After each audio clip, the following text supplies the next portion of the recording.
Buenas tardes. Iniciamos nuestra actividad para la materia química orgánica de primer año, grupo B, segundo semestre.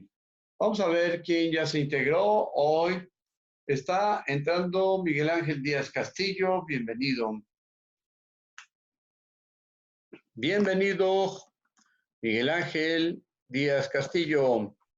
Presente. Nuestro alumno más brillante de la clase. Muy bien, gracias. ¿Viste mi mensaje para compartir a los compañeros? Sí, ya los estoy enviando a los demás. Perfecto, gracias. Son nada más 10 actividades, 9 actividades y la integradora. Ya hemos avanzado. Yo creo que tú ya tienes todas, ¿no? Sí, solo me faltan la 9 y la 10. Ajá. Ya, tú ya estás avanzado. Bien. Vamos a esperar un momentito a ver si se integran un poco más de compañeros y vemos quién se integra. Y sí puedo lograr ver el video. Bueno, la clase de hoy es un recordatorio de los materiales biocompatibles. Entonces, vamos a presentar la clase de hoy, lunes 18 de mayo, Química 2. Objetivo de la clase es un recordatorio o recordar los materiales biocompatibles. ¿Cuáles son los materiales biocompatibles? Ya habíamos mencionado de la cuestión de las prótesis. Cuando a una persona, por ejemplo, por algún accidente, le fracturan los huesos de aquí del cráneo, de la mandíbula o de alguna parte, y entonces se los reconstruyen a través de materiales que pues son derivados de los polímeros, por ejemplo, y entonces les hacen una operación y les incrustan un pedazo de maxilar o un pedazo del cráneo en la parte, ya sea aquí, donde siempre, antes integraban materiales, por ejemplo, este señor Pedro Infante tenía una placa de platino porque había tenido un accidente y bueno, le habían cubierto con el cabello o la piel del cráneo y entonces no se le veía, nada más se veían las cicatrices. Pero ahora, como esos materiales son muy caros, además son muy pesados y todo, a través de los polímeros han desarrollado nuevos materiales. Por ejemplo, huesos rotos. ¿Cómo debe ser el material biocompatible? Debe ser biofuncional. Por ejemplo, se aplica en válvulas cardíacas. La válvula cardíaca son materiales plásticos. Incluso ya han hecho todo un corazón completo para suplirlo por un corazón natural y entonces el corazón completo se integra, ya nada más se instala, se pone o se cose a las arterias, a las venas, que son más importantes, y entonces la función del corazón es una función mecánica. Esa función mecánica, ¿qué es lo que hace? Mover la sangre hacia el cerebro o hacia el hígado, dependiendo, ¿no? Hacia algunos órganos. Y entonces, ¿qué debe ser? Pues debe ser biofuncional. ¿Y eso qué significa? Que no sea rechazado por nuestro organismo. El organismo tiene un sistema de reconocimiento de la materia y entonces cuando encuentra algo que no es conocido, entonces lo que hace es tratar de pelear contra él y entonces el sistema inmunológico va a tener una función incómoda para esos materiales biocompatibles. Bien, también se aplica para celdas solares. Esas celdas solares que se están utilizando actualmente están hechas con un material que así le llaman perovskita híbrida de metilamonio. Y ese es un dispositivo orgánico. Aquí dice, es un dispositivo orgánico. Y entonces, imagínense que un dispositivo orgánico sea capaz de producir energía eléctrica a través de una situación interna. Bien, esto lo vamos a encontrar en la página 120 del libro, en la página 121 del libro. Dice así: otro material que está siendo estudiado y empleado para obtener energía mediante la fabricación de celdas solares es la perovskita híbrida de metilamonio, un dispositivo orgánico que ha demostrado tener un 20% de efectividad en las celdas solares. Y entonces, ese material orgánico debe tener una vida media, ¿no? Por lo que se le considera como una posibilidad para crear celdas más delgadas, económicas, con un procedimiento más sencillo y a bajas temperaturas de las existentes hoy en día. Bien, página 121. Y entonces está dentro del tema de los materiales en la producción de energías alternativas. ¿Cuáles son las energías alternativas? ¿Cuáles? Pues, por ejemplo, la energía eléctrica. Por ejemplo, de energía eléctrica, producir el movimiento, que es la energía mecánica, ¿sí? Pero ¿cómo se obtiene ese movimiento? Y en eso, por ejemplo, en el corazón, ¿cómo se obtiene? Bien, hay materiales que al recibir una descarga eléctrica, imagínense, aquí entre mis dos manos, hay un material orgánico como esta cuestión de la perovskita híbrida de metilamonio. Imagínate aquí, a través de la cuestión de la energía solar, se va a producir energía eléctrica, pero al revés de la energía eléctrica de una batería, llega a un material específico y ese material específico lo que hace es generar un movimiento mecánico. Así, a este movimiento y a este tipo de energía o a este tipo de material se le llama piezoeléctrico. Vamos a leer un poquito al respecto. Actualmente, diversos científicos están trabajando sobre nuevos materiales que permitan reducir costos en la generación de energía y que serán amigables con el medio ambiente. Uno de los materiales que se está probando actualmente es un plástico perteneciente a un grupo de materiales inteligentes llamados piezoeléctricos que generen electricidad. Bien, los materiales piezoeléctricos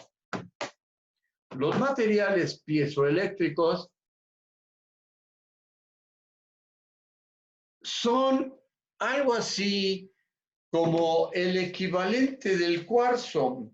¿Quién no tiene una piedra de cuarzo y le da propiedades, ¿cómo se dice? Mágicas, ¿no? Que es nuestro amuleto de la buena suerte y algo parecido.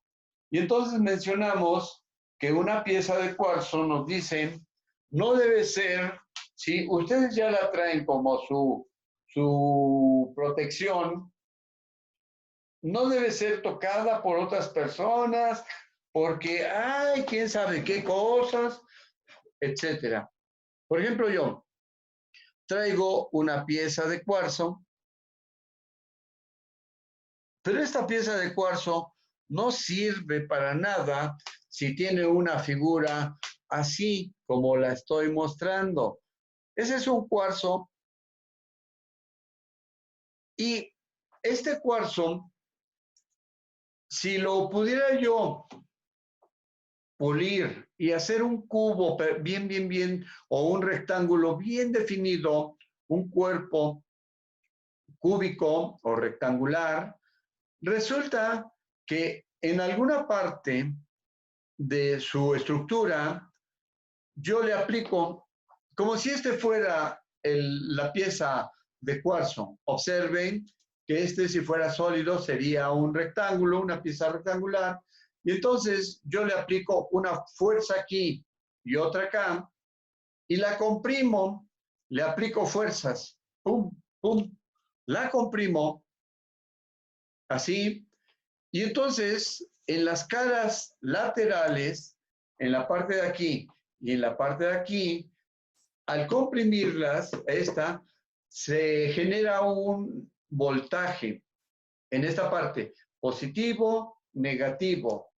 Y a este cuarzo le llaman piezoeléctrico.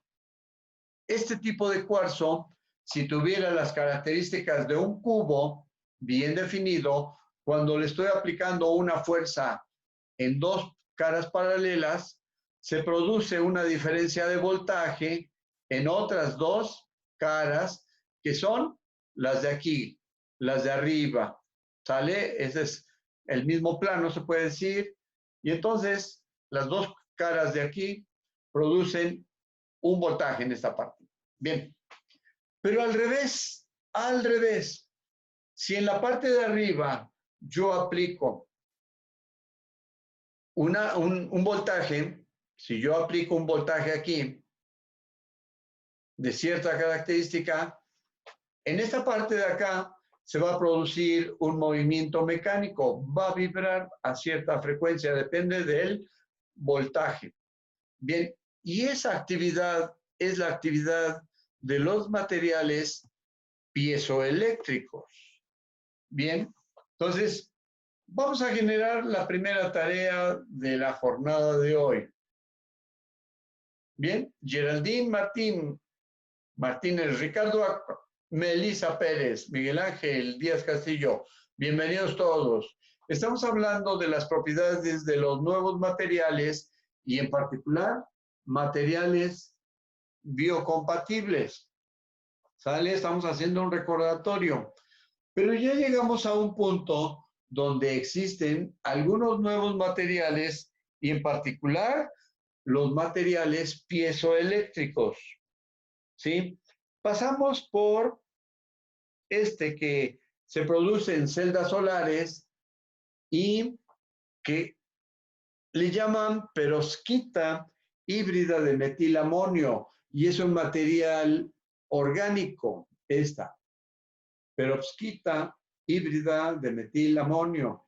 Bien, está en los paneles solares, pero también hablamos de los materiales piezoeléctricos que también ya se están produciendo a base de posiblemente carbón y otros materiales. Y entonces estaba yo hablando de un material que sí es piezoeléctrico. Y piezoeléctrico, al parecer, ya lo conocían en la antigüedad por la misma palabra piezoeléctrico. Posiblemente ya lo conocían en la antigüedad, pero lo aplican en las impresoras de tinta, de inyección de tinta, las impresoras de inyección de tinta, en particular en la marca de la que es una marca que está compitiendo con la HP. Bien, ahorita no me acuerdo ahorita no me acuerdo de la marca, pero no vamos a hacer comercial. Y entonces, lo que hacen es producir cristales pequeñísimos de cuarzo en una estructura cúbica, aplican el voltaje entre las dos caras opuestas y generan un crecimiento mecánico. Y entonces, este movimiento lo utilizan para inyectar la tinta, para impulsar la tinta y construir las letras en las impresoras de inyección de tinta. Y esos cristalitos de cuarzo, pues tienen un costo diferente a los que se están produciendo ya como piezoeléctricos en la industria. Y entonces, en lugar de pulir esto que es el cuarzo, en lugar de pulirlo, lo que hacen es producir los cristalitos piezoeléctricos de materiales nuevos, sintéticos, y el costo totalmente reducido. Bien, vamos a otra parte de recordatorio. ¿Se acuerdan que habíamos mencionado la cuestión del carbono 14? Y entonces el carbono 14 se utilizaba o se utiliza para fechamiento de materiales orgánicos, pero de muy alta antigüedad. Aquí menciona que el carbono 14 es un isótopo radioactivo descubierto el 27 de febrero de 1914 por Martin Kramer. Descubierto el 27 de febrero por Martin Kramer. Su núcleo contiene 6 protones y 8 neutrones. Al no tener la misma cantidad de neutrones y protones, este es un material inestable y es un material radioactivo, se puede decir. Y entonces el carbono 14, o también llamado radiocarbono, porque es un material que emite una energía activa o radioactiva y que lo utilizan para fechar cosas muy antiguas. William Levy determinó un valor para su desintegración o para su semidesintegración o su semivida de ese isótopo radioactivo que tiene una duración de 5.568 años. Ahí está, en azul. Su vida media es de 5.568 años, pero cuando ya es un isótopo radioactivo. Entonces, el isótopo radioactivo del carbono 14 lo utilizan los paleólogos o los arqueólogos o alguien que estudia los compuestos antiguísimos. Por ejemplo, si encuentran un esqueleto de un dinosaurio, y si dentro del esqueleto del dinosaurio encuentran un huevecillo o un huevo del dinosaurio, imagínense que todavía en el núcleo de ese huevo todavía habrá material orgánico que no está convertido en piedra por alguna cuestión mecánica o por alguna cuestión de su posición. Y entonces los científicos utilizan el carbono 14 para determinar primero la edad posible y luego hacer estudios de la cuestión de los residuos orgánicos no de piedra, sino de los residuos orgánicos, donde se encuentran las estructuras del carbón, de las células, y entonces tratar de hacer un estudio del ADN de esos animales que ya tienen un tiempo grandísimo de haberse extinguido de nuestra tierra. Y entonces se han encontrado los rastros arqueológicos, los rastros de vida donde ellos vivieron, pero ya están convertidos en piedra. Y entonces lo que no está convertido en piedra se estudia con el carbono 14 y entonces se da un procedimiento de fechas. Bien, la clase de hoy que estamos analizando está entre la página 118 y 122. Y el objetivo de la clase es repasar la cuestión de los materiales biocompatibles y entonces esos materiales compatibles hacer que tengan una utilidad, se sepa de dónde se obtuvieron, quién los obtuvo, etcétera. En la actividad integradora se les pide que hagan un dibujo de todos los materiales sintetizados en laboratorio desde 1820, empezando con la urea, y vayan haciendo un mapa de qué año. Y ustedes, en el libro viene hasta 1947, pero ustedes lo pueden ampliar hasta el final de nuestro periodo. No, en 1949 es lo que aporta el libro. Pero ustedes, ahí se les pide que ustedes lo desarrollen hasta finales del siglo XX, ¿sale? En el 2000, por ahí, que se quede. ¿Cuáles son los nuevos materiales? Por ejemplo, ahorita estamos hablando de materiales piezoeléctricos y de los materiales nuevos para la generación de electricidad. ¿Bien? ¿Alguna pregunta? ¿Quién me ayuda a hacer un pequeño resumen? ¿Melissa? Abimelech, ya manda tus trabajos. No has mandado nada del segundo momento, por favor. Apúrale.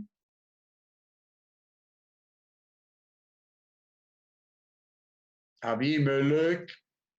Sí, Que mandes tus trabajos, por favor, porque no tienes mucho material para darte calificación. sí, profesor.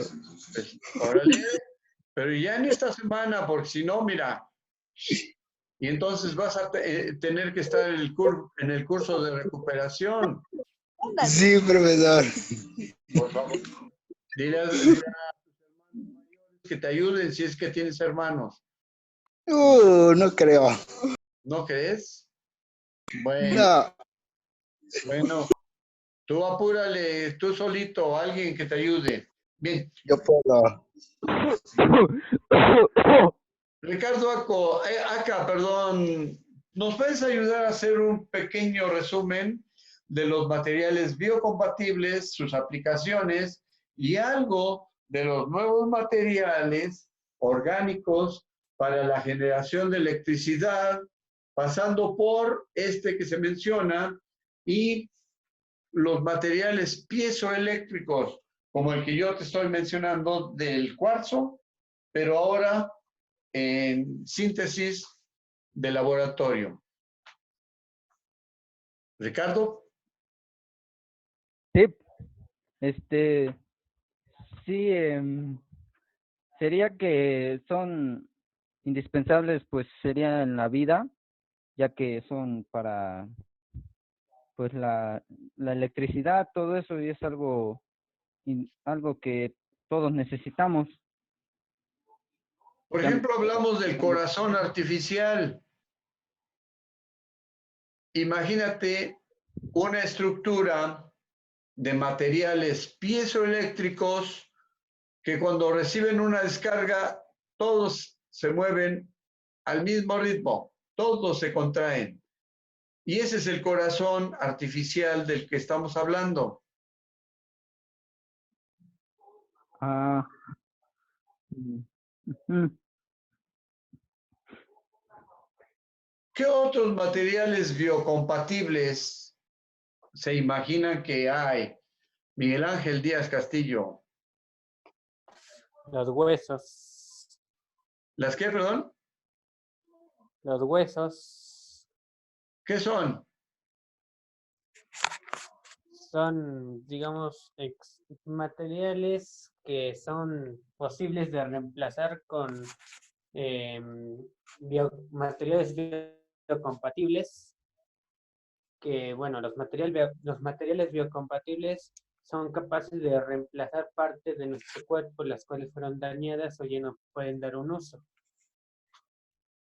Muy bien. Por ejemplo, cuando alguien se quema, cuando alguien tiene una quemadura en la cara, por ejemplo, en una mano o en alguna parte, le aplican un líquido y luego le ponen una especie como de tela en la zona afectada.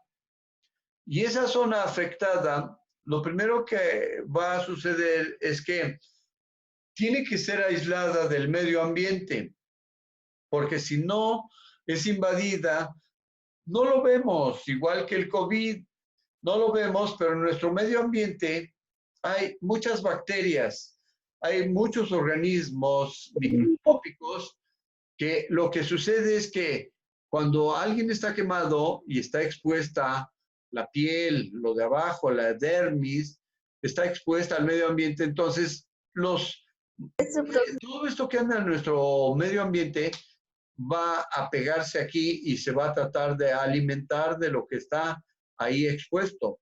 Entonces, para que no le suceda, le ponen un líquido y luego una especie como de tela, y esa tela es un material biocompatible que no va a estar en competencia, se puede decir, con los elementos que están ahí presentes. Y entonces lo que hace es cubrir o aislar la parte quemada para evitar que los organismos microscópicos entren y empiecen a reproducirse y generen lo que uno llama infección comúnmente. Vaginal. Bien. Melissa, ¿qué opinas de la cuestión esta de que, por ejemplo, cuando alguien se fractura un hueso, antes utilizaban los tornillitos de un material que se llama platino?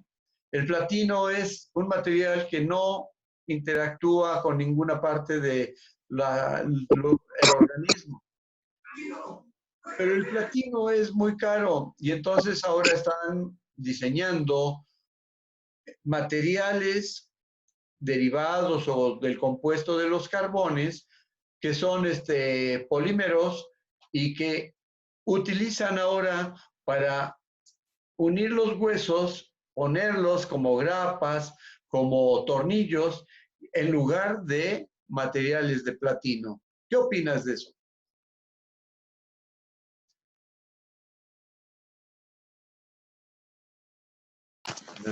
Pues que ya está bien, puede que ya sean más económicos y pues ya no tengan que estar poniéndolos de platino. Así es, porque Y los de platino en tiempo de frío se generan dolores en los huesos mismos, ¿no? Y ahí los dejan. Sí, bien. Entonces, la clase de hoy tiene que ver con todo esto. Y vamos a dejar una tarea sencillita, que creo que ya la habíamos dejado. La tarea consiste en hacer una lista de al menos 7 elementos que son biocompatibles y que son materiales nuevos que están producidos por la cuestión de los polímeros y que son biocompatibles. Una lista y sus aplicaciones. ¿Qué les parece? Una lista de 7 materiales biocompatibles